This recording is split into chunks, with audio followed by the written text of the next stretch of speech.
Les vidéos 101 faits sur les mangas sont légion sur le YouTube francophone. Pourtant, aucune n'a été faite sur les chefs-d'œuvre de Suishida, Tokyo Ghoul et Tokyo Ghoul. Que vous soyez un fan de longue date ou que vous découvriez à peine cet univers sombre et complexe, je suis certain que vous trouverez quelque chose de nouveau et d'intéressant à apprendre. Alors préparez-vous à plonger dans l'obscurité de Tokyo et à découvrir les secrets et les détails cachés et des faits étonnants qui rendent cette série si mémorable sans plus tarder. Mais avant que cette vidéo ne commence, j'invite à t'abonner et à mettre un gros pouce bleu pour le soutien, ça fait plaisir. Ken a l'habitude de se toucher son manteau avec sa main gauche quand il cache quelque chose. Cette habitude semble être subconsciente étant donné qu'il le fait toujours après sa perte de mémoire. Kisho Arima est né le même jour que Kaneki. Le protagoniste principal a exactement 10 ans de moins que lui. Leurs yeux sont tous les deux gris dans l'anime et leurs cheveux sont passés du noir au blanc. Cependant, concernant Arima, il s'agit d'un vieillissement prématuré dû à sa nature de demi-humain. Juzo est connu pour être le seul inspecteur depuis Kisho Arima à devenir classe spéciale au début de la vingtaine. Ken se compare à Gregor Samsa, le malheureux protagoniste de Métamorphose de Frank Kafka. Les changements brusques de couleur de cheveux de Ken sont causés par l'arrêt de la circulation des cellules RC, qui a causé la production temporaire de mélanine qui poussa sa couleur de cheveux à changer. Ça peut également être inspiré du syndrome de Marie-Antoinette qui est un blanchissement des cheveux après un stress intense. Naki fait comme son senpai Yamori, et d'ailleurs il reproduit son craquement de doigts, mais celui-ci avec son majeur et non son index. Dans la série originale, Juzo répertorie ses goûts comme la chasse aux ghouls, les bonbons ou sa mère. Yomo apparaît sur un artwork au dos du 12e tome de Tokyo Ghoul. Le nom de famille Kaneki est une référence au romancier Osamu Dazai, qui est né à Kanagi, et le plus célèbre de ses romans, No Longer Human. Lorsqu'ils se rencontrent lors de la signature du livre, Eto en discute brièvement avec lui. La relation entre Aize et sa projection mentale de Ken Kaneki est semblable de celle entre Kaneki et Liz. Cette dernière pousse Ken à céder à sa faim de chair humaine, tandis que Ken essayait d'obliger Aize à l'accepter. Les deux projections représentent son propre côté ghoul. Shizaru définit son Kagune comme un trou de balle au moment de faire sa commission. Kisho est associé à la 13e carte du tarot, la mort, comme Juzo. L'alias de Nishiki, Horoshi, est une référence au Yamata no Orochi, un dragon dans la mythologie et le folklore japonais. Ken et Yamori ont tous les deux subi les méthodes de torture de Go-sama Togate.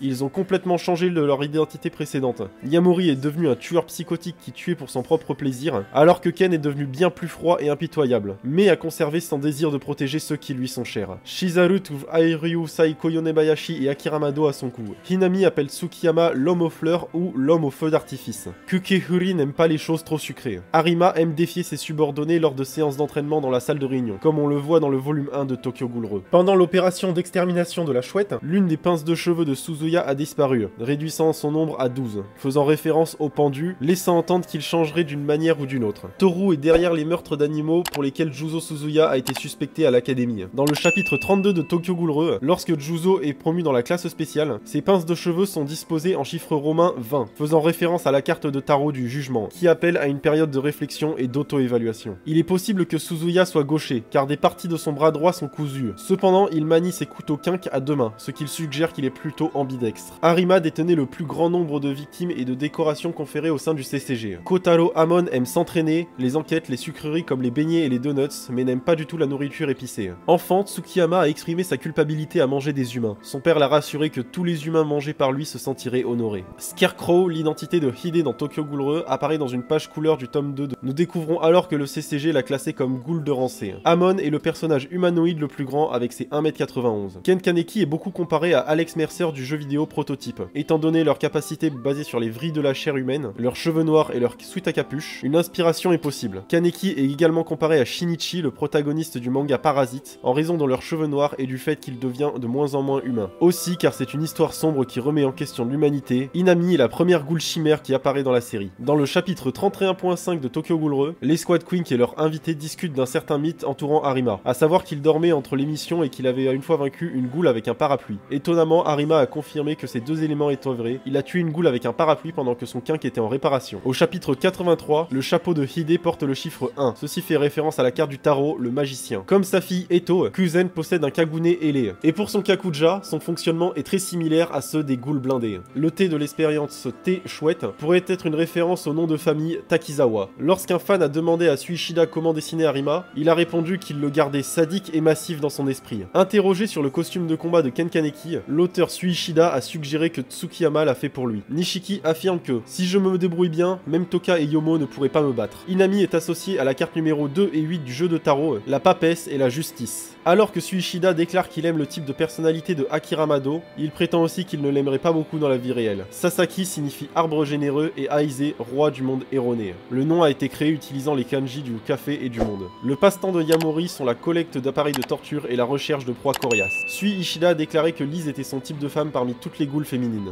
Yamori est beaucoup plus mince et moins volumineux avant sa torture, ce qui laisse s'entendre que sa silhouette actuelle a été construite après qu'il soit devenu Jason. Cela reflète les propres changements physiques de Kaneki après sa torture aux mains de Yamori. L'alias de Renji, Corbeau, ne vient pas du CCG, mais de Uta, qui est le premier à lui avoir donné ce surnom. Malgré son opération réussie, Kurona Yasuhisa est considéré comme un échec. Enfant, Tsukiyama jouait fréquemment au football avec son père, il était apparemment un prodige du sport. Tsukiyama signifie montagne lunaire, et Shu signifie pratique, étude, collection. Le tatouage au cou d'Uta peut décrire la relation entre les humains et les ghouls, mais aussi sa relation avec Renji Yomo. Le prénom Kisho de Kisho Arima contient des kanji reflétant la noblesse. Les passe-temps de Tsukiyama sont le sport, les arts martiaux, jouer des instruments de musique et évaluer ses proies. Dans l'artbook Tokyo Ghoul Zaki, Ishida a révélé que Tsukiyama était à l'origine destiné à être un personnage principal d'une série différente. Cependant, il a fini par utiliser le personnage dans Tokyo Ghoul à la place. Le masque de Sota ressemble énormément à celui de Ken Kaneki dans le chapitre pilote de Tokyo Ghoul. L'anniversaire de Tsukiyama est le 3 mars, coïncidant avec le festival national Hana Matsuri. Les attributs de Yamori font référence à Vendredi 13. Son pseudonyme Jason, le masque de hockey est également semblable. De plus, il était la ghoul la plus dangereuse du 13e arrondissement. Nombre clé de Vendredi 13. Enfant, Tsukiyama a composé une chanson au piano pour son père intitulée Papa's Glasses. Le kagune de Hinami ressemble aux ailes d'un papillon, un animal associé à la mort et à la renaissance. Toka Kirishima confondrait Ken Kaneki et Furuta lors de sa visite à l'université Kamiya. Dans une petite histoire à la fin du volume, on apprend que ce dernier savait que la jeune femme était une ghoul. N'ayant pas été découvert, le rang de Eto diffère de celui de la chouette à l'œil écarlate. Alors que Kuzen est une ghoul de dangerosité triple S, Eto se contente d'un simple S. Il est révélé dans les bonus du manga Kuri aime la peinture et il est d'ailleurs assez doué dans ce domaine. Toru a de nombreux points communs avec Ken Kaneki au début de la série originale, y compris sa personnalité douce et sa difficulté à contrôler ses capacités. Ils partagent tous les deux des antécédents similaires. Ken avait une mère abusive, ce qui implique qu'elle le battait. Le père de Toru abusait son fils, en le frappant et en le noyant, on laisse supposer aussi qu'il abusait de lui sexuellement. Les cheveux de Ken sont devenus blancs à la suite de tortures qu'il avait reçues de Yamori. Les cheveux de Toru ont commencé à s'éclaircir après qu'il ait été retenu captif par Torso. Après l'attaque des Pierrots, ses cheveux devinrent complètement blancs. D'autres se réfèrent à Toru comme Cache-œil, qui est le premier surnom de Ken. Amon était le nom d'un ancien dieu égyptien. Son nom signifie en égyptien caché, cela fait penser à l'époque que Amon est en floppy se cacher. Dans la saison 2 de l'anime, selon les brouillons de Sui Ishida, Tatara aurait forcé Kaneki à dévorer Taguchi pour lui prouver sa loyauté envers l'arbre Aogiri. Cependant, Noroi l'aurait mangé avant que Kaneki et Tatara aient fini de discuter. Cette scène a été coupée du travail final. À l'époque où Toru était retenu captif par Torso, il a commencé à sympathiser avec lui après avoir entendu son histoire. C'est un signe d'un phénomène psychologique connu sous le nom de syndrome de Stockholm. Toru Mutsuki est ambidextre, c'est l'un des rares inspecteurs du CCG à savoir manier plusieurs quinques en même temps. Il est révélé dans un bonus du tome 12 que quand Yomo est ivre, il se met à être très bavard et n'arrête pas de parler. Il peut notamment parler de ses réactions à certains événements et dévoile tout ce qu'il a sur le cœur. Il est très difficile à arrêter après ça. Dans le tome 14 de Tokyo Ghoul, Amon revêt une arata avec un masque ressemblant à un oiseau pour affronter Ken Kaneki. Un parallèle peut être alors fait entre l'oiseau attrapant en vol un insecte, Ken étant surnommé la scolopendre. Selon Ginshi,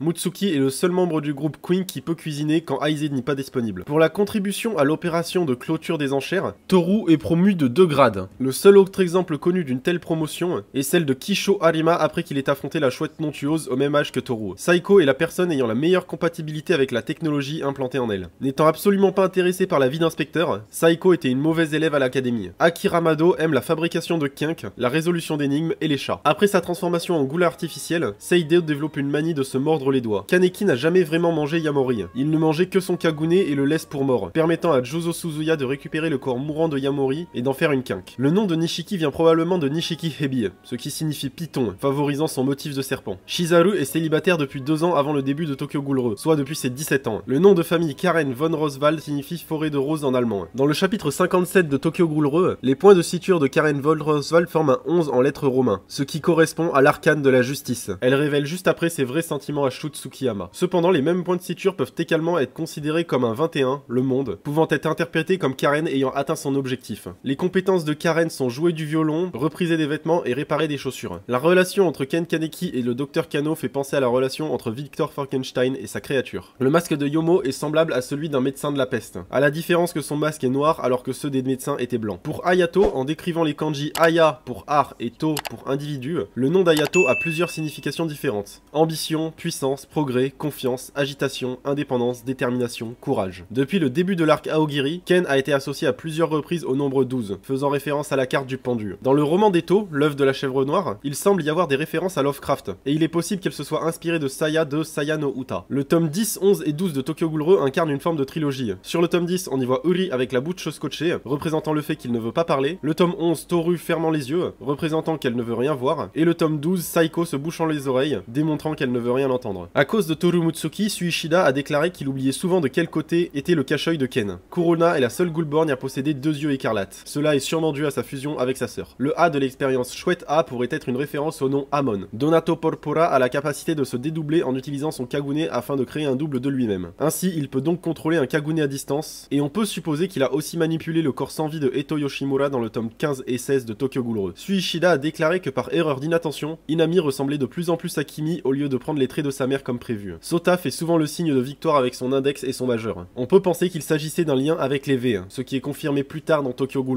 Dans le manga, Kuzen a tué Ukina, comme lui a ordonné les agents de l'organisation V. Cependant, dans l'anime, Kuzen fuit avec Ukina les agents de l'organisation, et Ukina est tué dans la mêlée par un agent. Aussi, plutôt que de craindre l'organisation comme il l'a fait dans le manga et a quitté sa fille à l'entrée du 24e arrondissement dans l'anime, Kuzen a massacré les membres de l'organisation afin de protéger et venger Ukina. Selon Eto, environ un siècle avant l'histoire actuelle, il existait une goule à l'œil écarlate si puissante que son apparition aurait conduit à la création du CCG par le clan Washu. L'acteur de la voix de Hide a auditionné pour le rôle de Ken Kaneki. Il n'a pas eu le rôle, mais le personnel lui a demandé s'il voulait jouer Hide à la place. Dans le dernier chapitre de Tokyo Ghoul, lorsque Juzo visite Shinohara après son réveil de son état végétatif, ses pinces de cheveux forment un 21, l'associant lui aussi à la carte du monde. Ichika Kaneki et Eto Yoshimura sont les seuls Ghoulborn naturels connus dans l'œuvre. Eto est confirmée morte dans l'anime, mais sa situation dans le manga est inconnue. Un fan a demandé si Eto Yoshimura était une auto-insertion d'auteur. Il a clarifié qu'Eto et lui n'avaient rien à voir. Akira Mado aime les plats épicés, particulièrement le curry. Uta aime fabriquer des masques, la musique, les humains et l'art en général. Akira Mado a le même tic que son père lorsqu'elle bombe l'œil. Avant l'opération d'extermination de la chouette, les larmes de Seidu forment le nombre 15, qui est associé à l'arcane du diable. Juzo est associé de nombreuses reprises au chiffre 13, faisant référence à Jason qui était la goule la plus dangereuse du 13e arrondissement, mais aussi à l'arcane de la mort du jeu de tarot. Merci d'avoir regardé cette vidéo qui est celle qui m'a demandé le plus de travail. Donc plus que jamais, like, abonne-toi et mets un commentaire pour me soutenir. Pense aussi à venir me suivre sur mes autres réseaux où je produis là aussi du contenu de qualité. Encore merci, à très bientôt.